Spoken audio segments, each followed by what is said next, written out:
When the flames of World War I engulfed Europe in 1914, the eyes of most were fixed on the bloody fields of Flanders and France. But it was on the Eastern Front, in the shadow of the Western battles, that dramas unfolded that changed the course of the entire war. The Battles of Lodz and the Masurian Lakes became those forgotten pages of history that determined the fates of entire empires. Here, amidst the Polish plains and Prussian forests, two military philosophies clashed: German precision and Russian resilience. The Eastern Front stretched for hundreds of kilometers, creating a completely different war than in the trenches of Verdun. While European powers divided spheres of influence, ordinary soldiers of both empires found themselves drawn into the whirlwind of history. These battles were not just military operations. They became a symbol of an era when the old world was collapsing under the onslaught of a new century. For Russia and Germany, these battles meant something more than tactical visitors or defeats. They became a test of the entire state system, a trial of the national spirit, and a harbinger of future upheavals. On the eve of the fateful clashes on the Eastern Front, two empires prepared for war, following completely different strategic concepts. The German war machine relied on the famous Schlieffen Plan, developed back in 1905. Its essence lay in the lightning-fast defeat of France through neutral Belgium, after which all forces were to be transferred to the east against Russia. The German command counted on a slow Russian mobilization, which, by their estimates, would require no less than 6 weeks. The Russian General Staff, in turn, developed Plan 19A, which provided for a simultaneous offensive against Austro-Hungary and Germany. The command proceeded from obligations to France. The Allies demanded an immediate strike against Germany to draw off part of the forces from the Western Front. This plan did not take into account the real state of the Russian army and the logistical capabilities of the empire. By the summer of 1914, both armies represented contradictory structures. The German army numbered about 800,000 soldiers in peacetime, with the possibility of quickly increasing to 4 million upon mobilization. The Germans possessed advanced artillery, a well-established reserve system, and an unparalleled railway network that allowed troops to be transferred between fronts in a matter of days. The Russian army, despite its numerical superiority, 1,300,000 in peacetime and up to 5 million with full mobilization, suffered from serious structural problems. An insufficient number of railways, a lack of modern weaponry, especially heavy artillery, and outdated tactical doctrines put it at a disadvantage. In addition, after the defeat in the Russo-Japanese War, the army was in the process of reform, which was not completed by the beginning of the World War. A special role in the upcoming events was played by the territory of Poland, which was then part of the Russian Empire. The Polish salient, protruding to the west, created a strategic dilemma for the Russian command. It was convenient to advance from there, but extremely difficult to hold in case of a counteroffensive.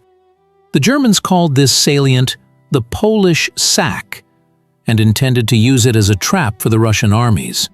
In the highest military circles of both empires, there were conflicting views on strategy. In Russia, Grand Duke Nicholas Nikolaevich insisted on an immediate offensive, while War Minister Vladimir Sukhomlinov proposed a more cautious approach.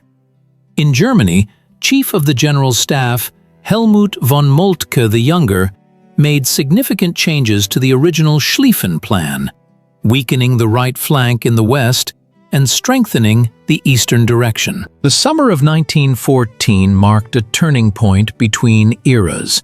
When the first shots of the Great War rang out, two empires began mobilization on an unprecedented scale. The contrast in the preparedness of Russia and Germany became apparent from the very first days. The German mobilization machine worked like a precise Swiss clock. 15,000 trains, following pre-arranged schedules, delivered soldiers, ammunition, and provisions to the borders. Every reservist knew his regiment, every officer his task. Germany could put 1.5 million soldiers under arms within days. Russian mobilization, on the other hand, resembled a mighty but unwieldy bear. Vast spaces, a sparse railway network, and bureaucratic delays slowed the process. If Germany had 120 kilometers of railway tracks per 1,000 square kilometers, Russia had only 11.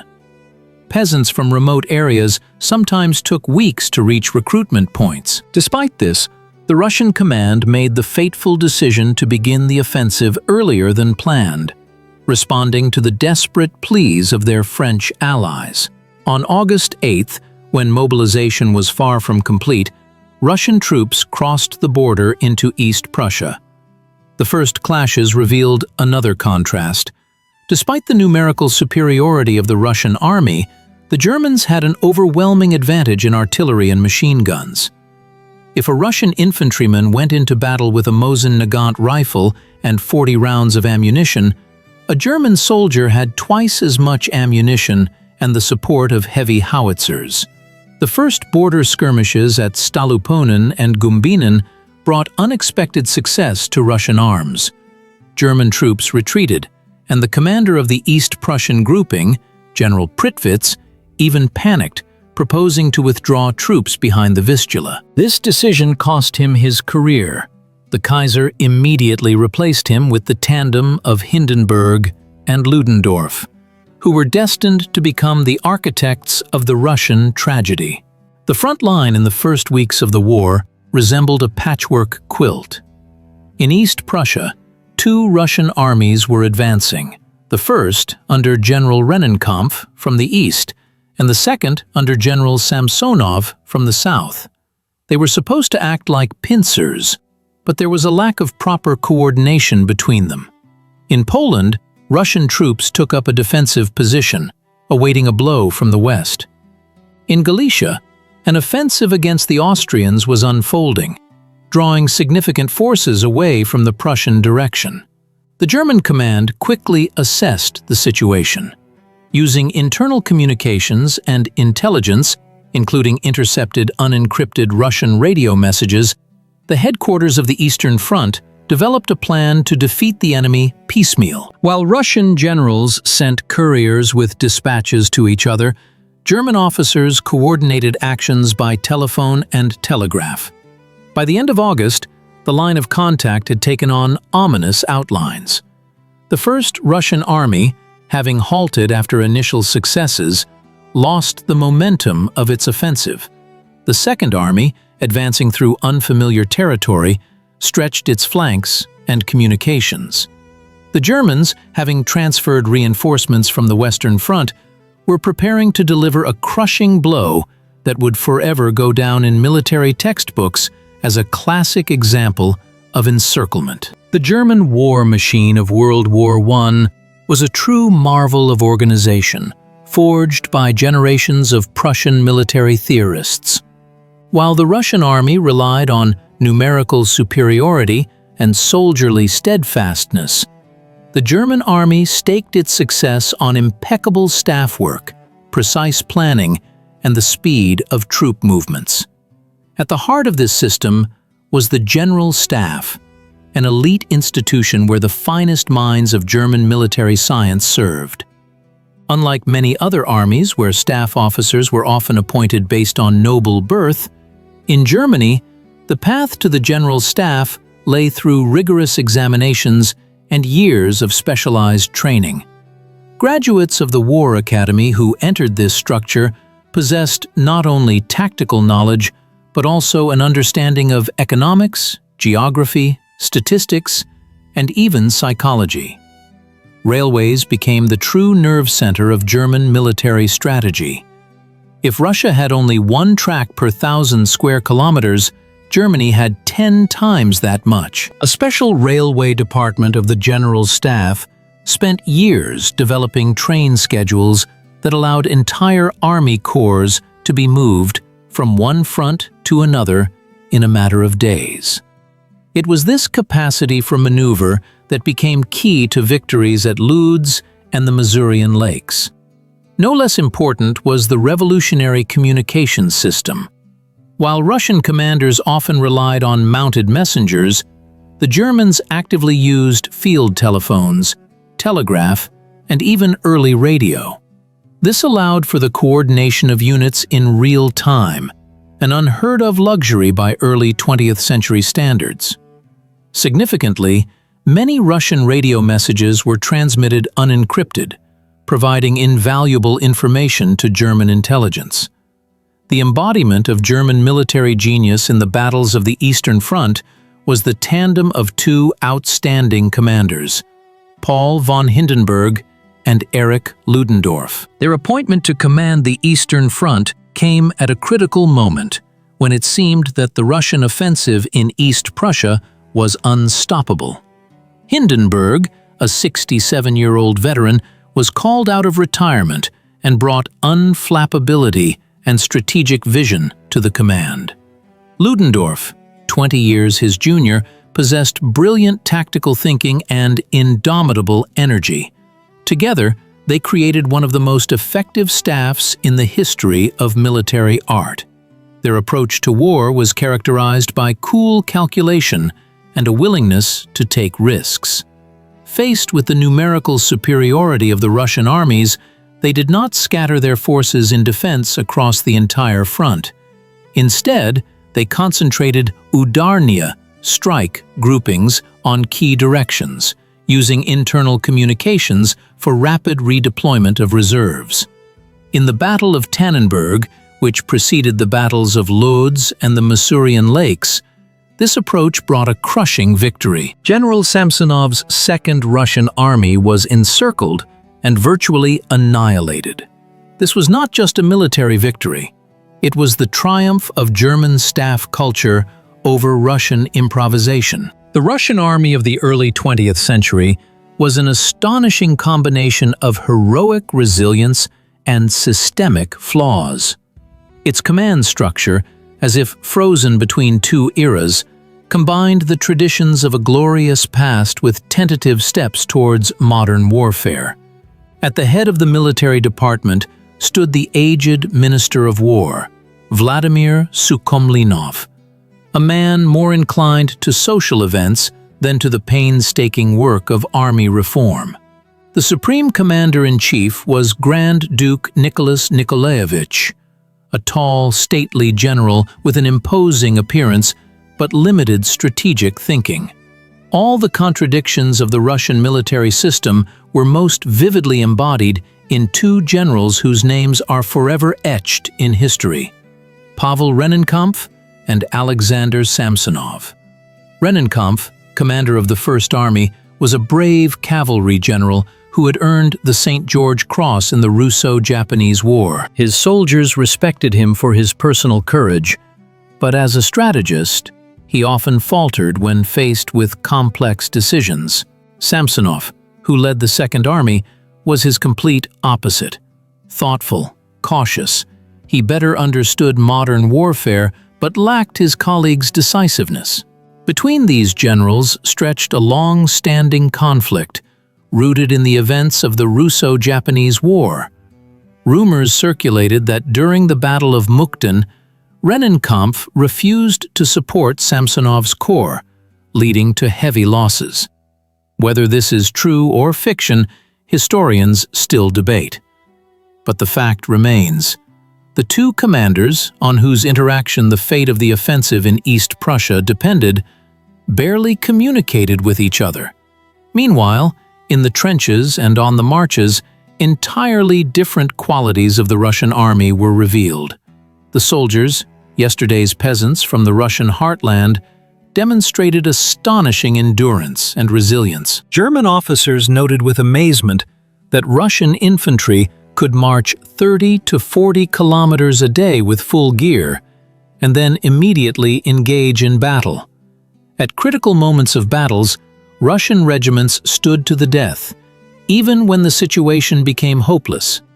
Heroism was particularly evident in the Battle of Tannenberg, which preceded the battles on the Masurian Lakes. When the encirclement around the Second Army closed, many units continued to fight, breaking out of the cauldron in small groups. General Samsonov himself, realizing the scale of the disaster and his responsibility, shot himself in the forest, unwilling to be captured. Another feature was revealed in the tragedy of the Russian army: the disconnect between the command staff and the rank-and-file soldiers. While German officers received the same education and shared a common military culture, in the Russian army, the chasm between noble officers and peasant soldiers sometimes became insurmountable. Soldiers did not understand complex maneuvers, and officers did not always take into account the capabilities of their units. November 1914. The Polish plains are covered with the first snow, and the air is pierced by the cold of the approaching winter. It was here, in the vicinity of the small town of Lodz, that one of the most dramatic battles of the Eastern Front unfolded. A battle that demonstrated the new character of 20th century warfare. After the first catastrophic defeats in East Prussia, the Russian command sought to turn the tide. Grand Duke Nicholas Nikolaevich ordered the formation of a new group of forces in Poland, aimed at invading Silesia, the industrial heart of Germany. 5 armies, totaling over 600,000 men, began an offensive in a westerly direction. It seemed the Germans were retreating along the entire front. However, this was an artfully prepared trap. Hindenburg and Ludendorff, having received intelligence about the Russian plans, developed a bold counter-maneuver. Using the developed railway network, they secretly transferred Mackensen's 9th Army from south to north, creating a powerful striking fist on the flank of the Russian offensive. On November 11, German troops launched a surprise attack, breaking through the front between the 1st and 2nd Russian armies. The Russian command found itself in an extremely difficult situation. The advancing columns were suddenly threatened with encirclement. General Rennenkampf, commanding the northern grouping, ordered a retreat. But it was already too late. German units had penetrated deep into the rear. Only the decisive actions of General Pleve, commander of the 5th Army, saved the Russian troops from complete encirclement. Executing a complex maneuver, he turned his corps 90 degrees and struck the flank of the advancing Germans. The next 2 weeks went down in the history of military art as an example of incredible mobility and maneuverability. Complex regroupings unfolded across hundreds of square kilometers. Armies literally flowed around each other, trying to get to the flanks and rear of the enemy. If on the Western Front the war had already solidified in trenches, here it retained a dynamic, maneuverable character. Communication and transport played a key role. The Germans actively used automobiles to transfer headquarters and signalmen, and field telephones to coordinate corps actions. Russian units, often deprived of these advantages, compensated for the technological backwardness with the incredible stamina of their soldiers, who marched 40 kilometers a day. By November 25th, the battle reached its climax. The German command, confident in the success of the encirclement, suddenly discovered that it itself risked being trapped. The retreating Russian armies formed a semblance of giant pincers, threatening to close behind the German striking wedge. Ludendorff was forced to order a retreat, saving his advanced units from encirclement. The Battle of Lodz brought no decisive victory to either side.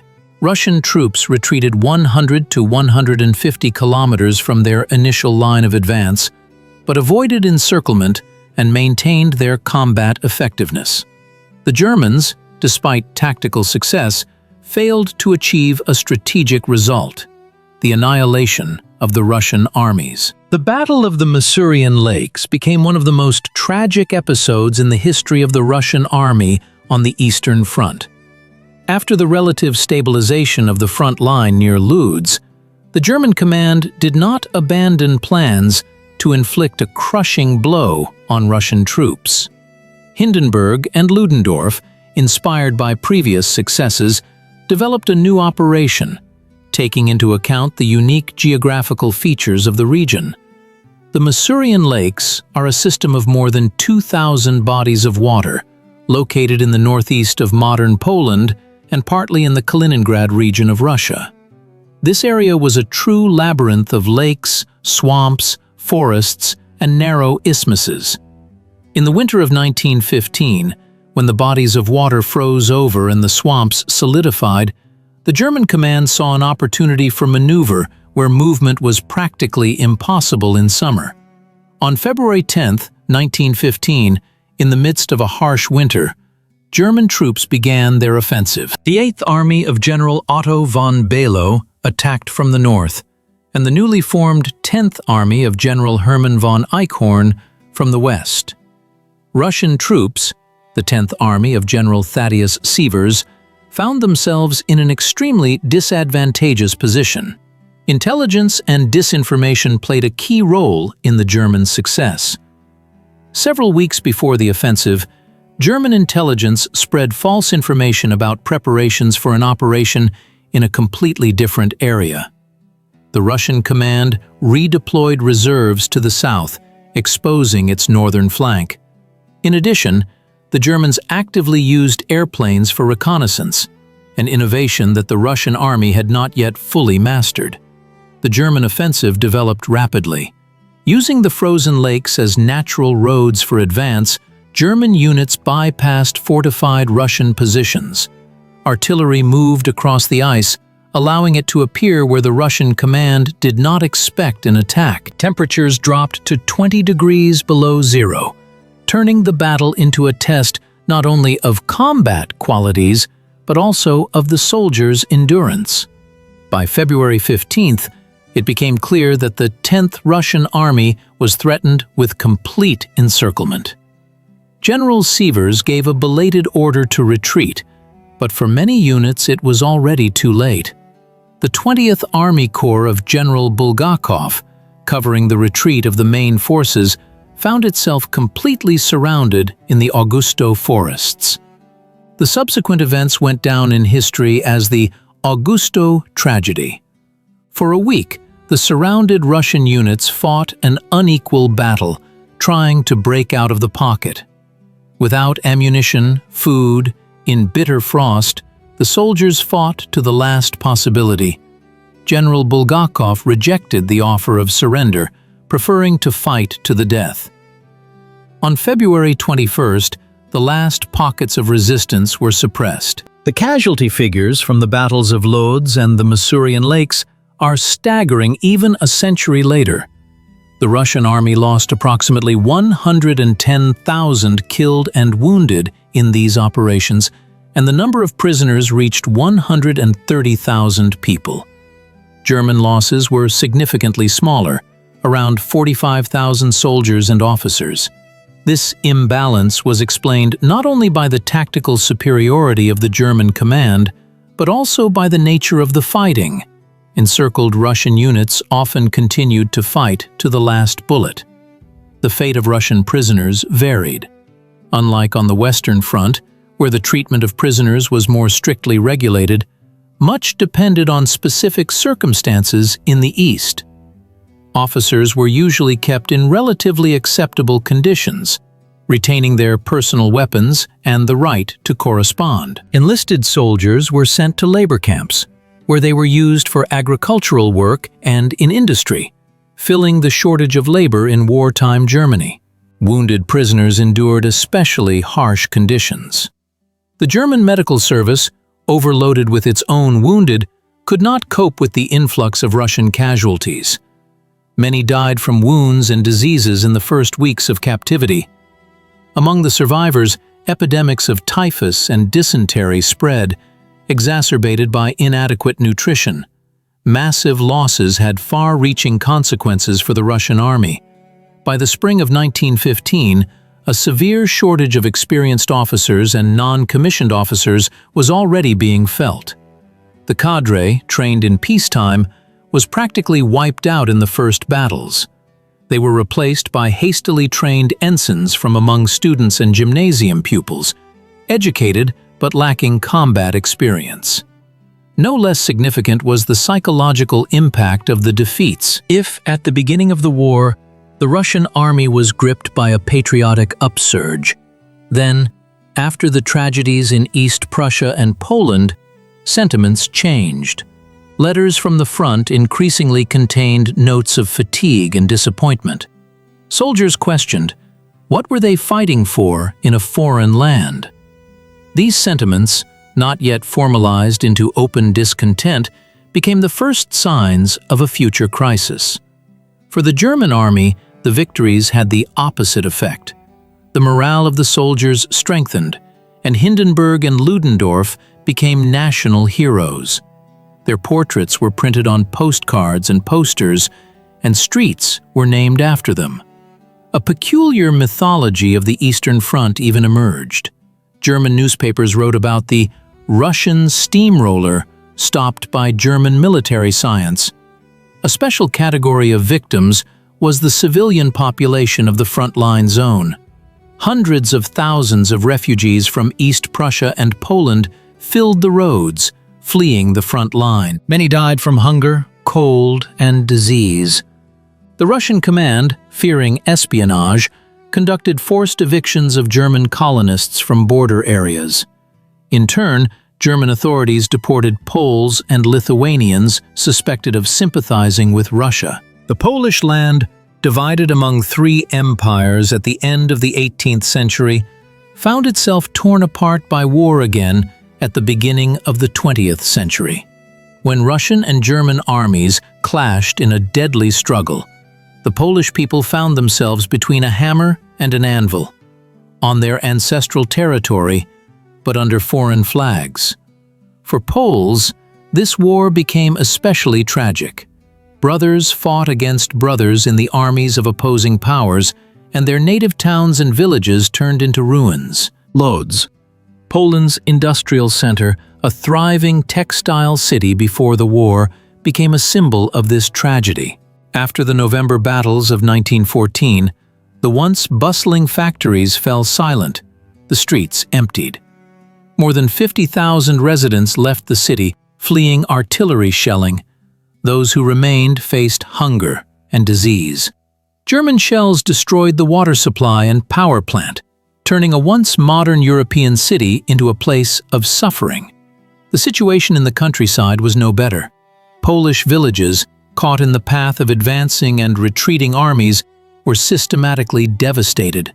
Russian troops, during their retreat, employed a scorched earth tactic, destroying food and fodder supplies so they wouldn't fall into enemy hands.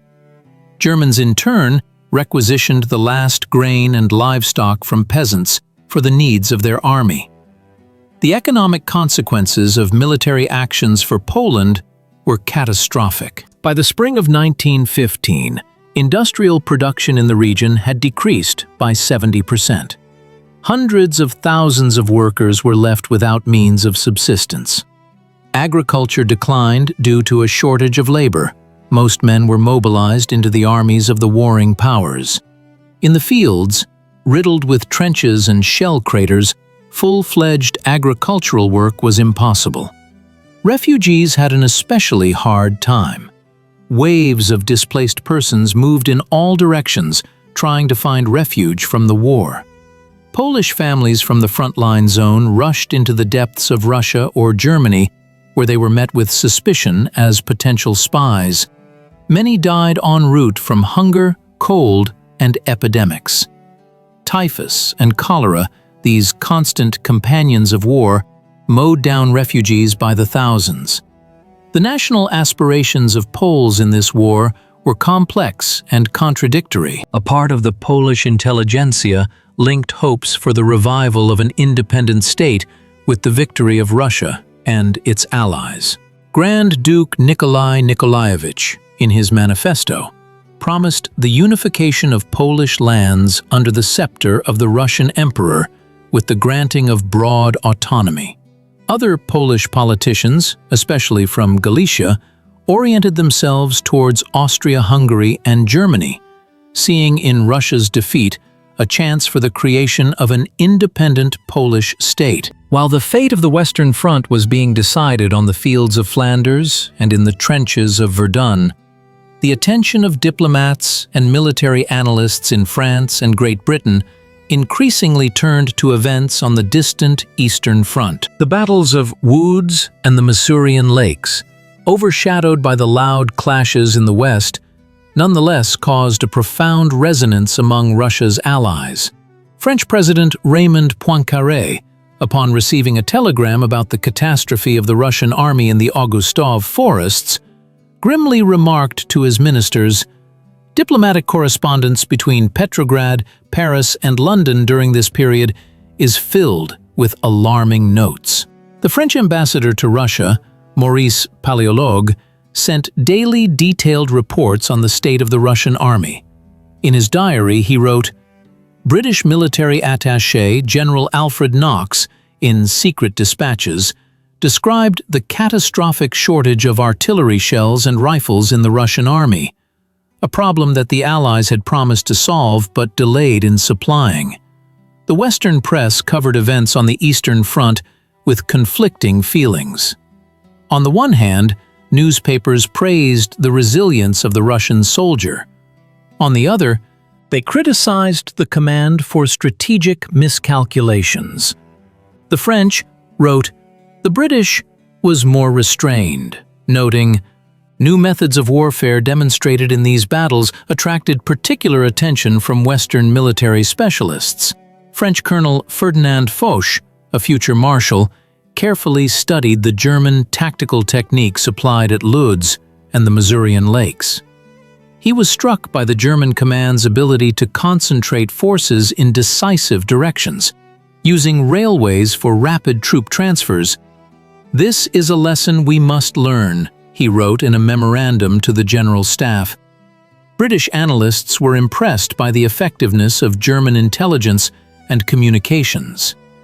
The interception of unencrypted Russian radio messages, which allowed the Germans to anticipate enemy actions, forced the British Admiralty to revise its own cryptographic systems. Young officer Winston Churchill, then First Lord of the Admiralty, ordered the strengthening of military communications, stating, "We cannot afford the luxury of open airwaves." The impact of the Eastern battles on overall Allied strategy was significant. The initial war plan assumed that Russia's offensive would draw significant enemy forces away from the Western Front. Now, with the Russian army suffering defeats, this calculation was in question. At a meeting in Chantilly in December 1914, the Allies were forced to revise their plans, acknowledging that the main burden of the war fell on the Western Front. Despite the setbacks of the Russian army, France and Great Britain continued to provide diplomatic support to their Eastern ally. When defeatist sentiments intensified in Russian society after the defeat at the Masurian Lakes, French Ambassador Paléologue organized a series of public events demonstrating Allied solidarity. British King George V sent a personal message to his cousin Nicholas II, expressing confidence in ultimate victory. The battles of Lodz and the Masurian Lakes were not just another set of engagements in World War I.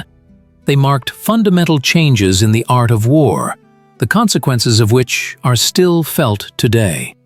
These events on the Eastern Front, forgotten by many, became a true laboratory of tactical and strategic innovations that altered the face of modern warfare. First and foremost, these battles demonstrated the revolutionary role of transport and communications in military operations. While in previous wars, armies moved primarily by road and on foot, now railways became true arteries of war. The German command transformed the railway network into a strategic weapon, allowing entire corps to be transferred from one sector of the front to another in a matter of days. This experience was carefully studied by all belligerents. After the war, the development of military logistics became a priority for all major armies in the world. No less important was the significance of communication. The telephone, telegraph, and radio for the first time became full-fledged tools for troop control. The Battle of Lodz demonstrated that in modern warfare, victory does not go to those with more soldiers, but to those who can coordinate their actions more effectively. The Russian army, relying on mounted messengers and couriers, was outmatched by German units controlled by telephone in real time. After the war, all leading military powers invested heavily in the development of communication systems. The battles in East Prussia and Poland revealed the growing role of intelligence and information warfare. The interception and decryption of Russian radio messages became one of the key factors in German victories. This led to a revolution in cryptography.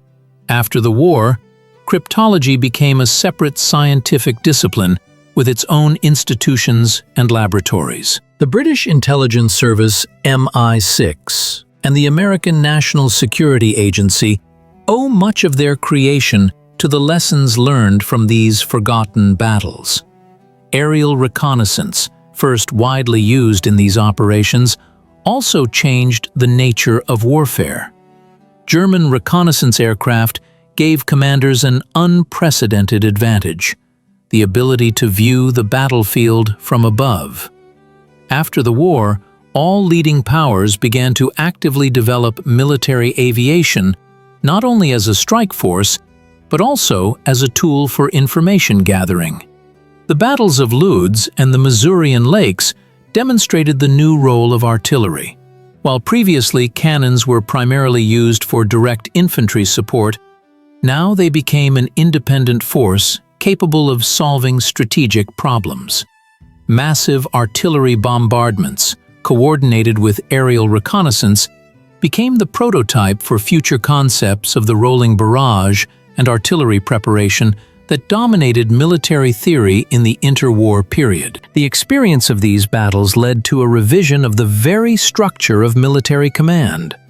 The classical model of unitary command, where one commander made all decisions, gave way to a staff system, where specialized officers were responsible for individual aspects of an operation: intelligence, logistics, communications, artillery.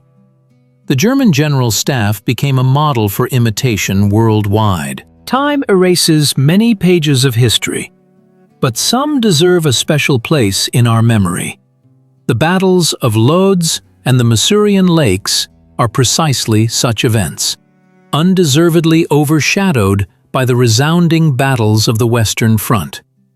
Today, more than 100 years later, these forgotten battles are perceived differently in the historical memory of the participating countries. For Germany, they remain a symbol of military triumph, an example of brilliant staff work and strategic thinking. The names of Hindenburg and Ludendorff entered the pantheon of German military heroes, and operations on the Eastern Front are studied in military academies as models of maneuver warfare. In the interwar period, German strategists carefully analyzed this experience, which later materialized in the concept of the Blitzkrieg of World War II. In Russia, the fate of these battles turned out differently. After the Revolution of 1917, the new government sought to distance itself from the imperialist war, and the heroic pages of the Russian army were forgotten. For decades, the names of Generals Samsonov, Rennenkampf, and Plehve were under an unspoken ban. Only in recent years have historians begun to restore to oblivion the feat of Russian soldiers who fought in the forests of East Prussia.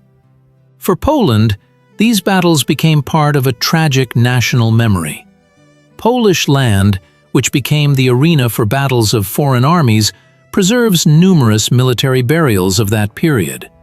After gaining independence in 1918, the Polish state began to collect evidence of the suffering of the civilian population during the war years. Today, in Polish museums, one can see photographs of ruined Lodz, diaries of refugees, and objects of military life, silent witnesses to those tragic events. Western powers, initially viewing the Eastern Front only as a secondary theater of operations, eventually revised their attitude. British and French historians recognized Russia's enormous contribution to the overall victory, noting that even the defeats of the Russian army tied up significant enemy forces. In the modern perception of the First World War, a balance between the Western and Eastern fronts is gradually being restored. Today, we understand that without taking into account the events in East Prussia and Poland, the picture of the war remains incomplete. The Battles of Lodz and the Masurian Lakes changed the nature of the war, demonstrating the capabilities of modern technology, communication, and transport. They showed that in the 20th century, victory goes not to those who have more soldiers, but to those who can coordinate their actions more effectively. For military historians, these battles became harbingers of future conflicts, where maneuverability, information, and technological superiority played a decisive role. These forgotten battles have left us important lessons that are still relevant today. They remind us of the fragility of human lives in the face of the war machine, of the price that ordinary people pay for the ambitions of politicians and generals. They teach us to value peace and remember the past so as not to repeat its mistakes in the future.